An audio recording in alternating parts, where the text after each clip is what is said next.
زیتون کی پیداوار اور برآمدات بڑھانے کا مشن۔ وزیراعظم نے نیشنل اولیو چین پالیسی کا اجرا کر دیا۔ تقریب سے خطاب کرتے ہوئے کہا کہ زیتون کی فصل کو پروموٹ کرنے کے لیے کارنامہ انجام دیا گیا۔ 60,000 ایکڑ پر زیتون کی کاشت ہو رہی ہے۔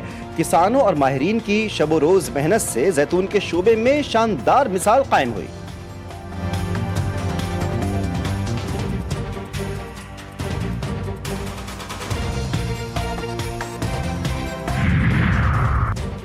پاکستان کی خطے میں امن و استحکام کے لیے سفارتی کوششیں۔ فیلڈ مارشل سید عاصم منیر کا دورہ ایران، ایرانی وزیر داخلہ نے استقبال کیا۔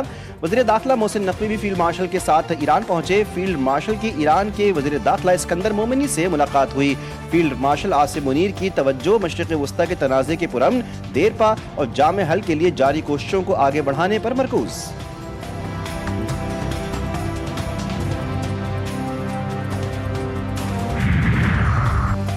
اور کراچی کے نوجوان تاجر میر رضا کے قتل کی تحقیقات۔ سندھ ہائی کورٹ نے جوڈیشل کمیشن تشکیل دے دیا۔ جسٹس عمر سیال سربراہ نامزد۔ مقتول کے اہل خانہ کی جوڈیشل کمیشن کے قیام کے خلاف درخواست دائر۔ تحقیقات کے طریقہ کار پر تحفظات کا اظہار۔ وکیل جبران ناصر نے کہا کہ جوڈیشل کمیشن فائنڈنگ دے سکتی ہے، جو کام ہونا ہے تفتیش کی جانب سے کیا جانا چاہیے۔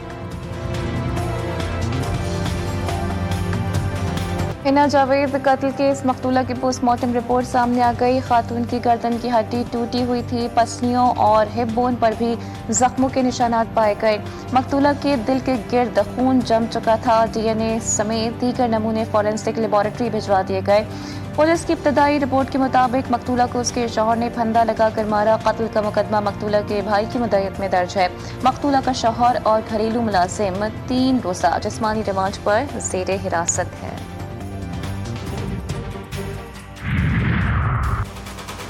عالمی ریٹنگ ایجنسی موڈیز نے پاکستان کی خود مختار کریڈٹ ریٹنگ CAA1 سے بڑھا کر B3 کر دی۔ موڈیز نے پاکستان کی کریڈٹ ریٹنگ کا آؤٹ لک مستحکم برقرار رکھا۔ ریٹنگ اپ گریڈ پاکستان کی بہتر معاشی اور مالیاتی پوزیشن کا اعتراف ہے۔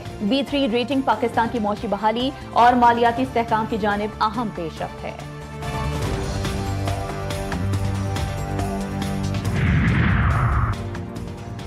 پیٹرولیم مصنوعات پر لیوی کے نام پر لیے جانے والا بھتہ ناقابل قبول ہے۔ امیر جماعت اسلامی پاکستان حافظ نعیم الرحمان کہتے ہیں کہ اگر حکومت نے ظالمانہ لیوی کا خاتمہ نہیں کیا تو احتجاج کا دائرہ بڑھانے پر غور کیا جائے گا۔ IPP سے معاہدے ختم کیے جائیں اور ایسے معاہدے کرنے والوں کا محاسبہ کیا جائے۔ عام شہری کی زندگی انتہائی دشوار ہے، حکومت عوام کو ریلیف فراہم کرے۔ آج اہم مشاورت کر کے رات میں کچھ اعلان کریں گے۔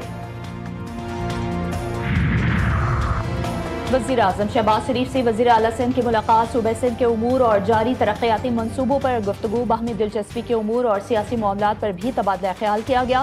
ملاقات میں سیاسی رواداری اور مشاورت قائم رکھنے پر بھی اتفاق ہوا۔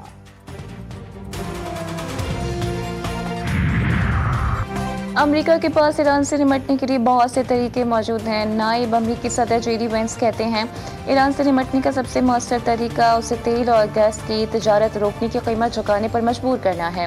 ایران کے پاس بین الاقوامی تجارتی راستے مکمل طور پر بند کرنے کی صلاحیت نہیں۔ ہم اپنا ہرمز سے یومیہ 7 سے 15 ملین بیرل تیل منتقل کر رہے ہیں۔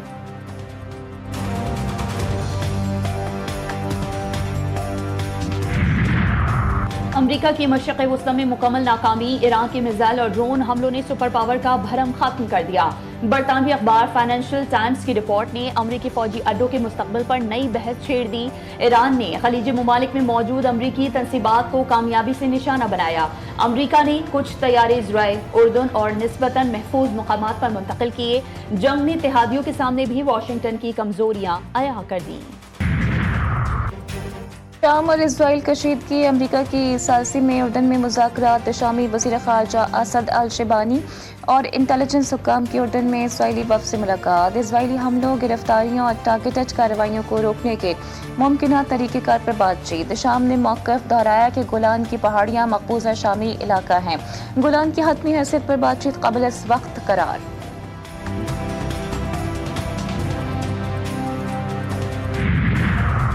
بانی پی ٹی اے کی نجی اسپتال منتقلی کے احکامات۔ اڈیالہ جیل کے عام قیدیوں کا بھی عدالت سے رجوع۔ اسلام آباد ہائی کورٹ میں درخواست جمع کروا دی۔ نجی اسپتالوں سے علاج اور اہل خانہ سے رابطے کی اجازت کی اپیل۔ عدالت کا درخواستوں پر جیل سپرنٹینڈنٹ سے تفصیلی جواب طلب۔